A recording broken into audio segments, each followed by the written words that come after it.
Started as any other day. I didn't think it was gonna be as bad as it was. You never know what can happen. Unforgettable. There was heavy rain to the point where you couldn't even see. All you could hear stuff around you being smashed and crashed. Huge things that you would think would never move, and they were being thrown around like it was a toy. It was devastating. The power of the water, it'll eat you up in a second. The most frightening moment would be the concern that you have for your children, making sure that they were okay. We didn't know what to do. It was terrifying.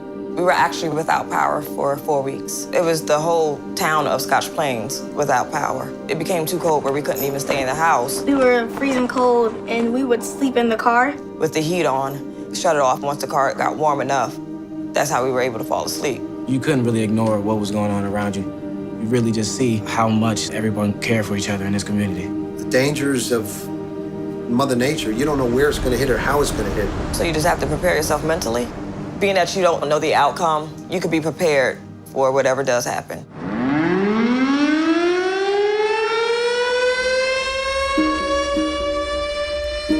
We had an EF5 tornado, as devastating as they come. You can't go back to who you were when you experienced such a trauma. It changes you fundamentally as a person. Because I'd never seen a tornado, it never occurred to me that this big, massive thing with no definitive boundaries was a tornado.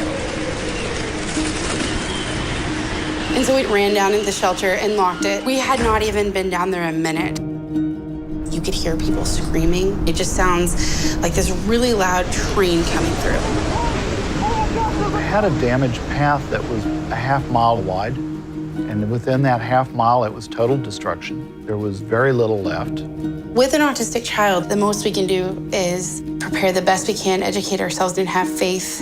The worst part for us was that my daughter's asthmatic, and in all the panic, she was having a really bad asthma attack. I didn't have any way to get my daughter a breathing treatment. You think, I'll pack a bag and keep it by the door. It never occurs to you you're not gonna have that 5 to 10 minutes to go grab the bag.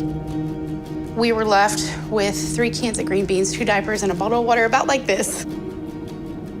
People sometimes don't take action because they have decided that it's not going to happen to me. People in our city have learned that it does happen, and it can happen to us. When people receive warning, they need to take action. At one point, we drove underneath the smoke, and the smoke was blocking out the sun. You could see just this giant cloud of smoke just rapidly approaching our home. I knew that was not a good sign.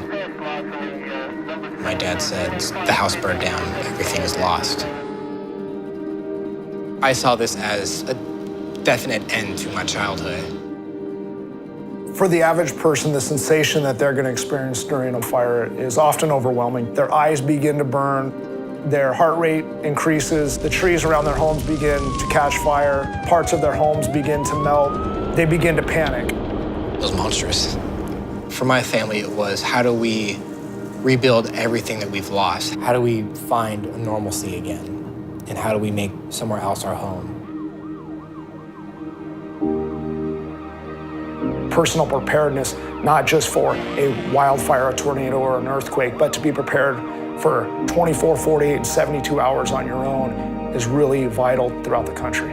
Natural disasters occur. That's just the way of life. If you haven't been affected, you will.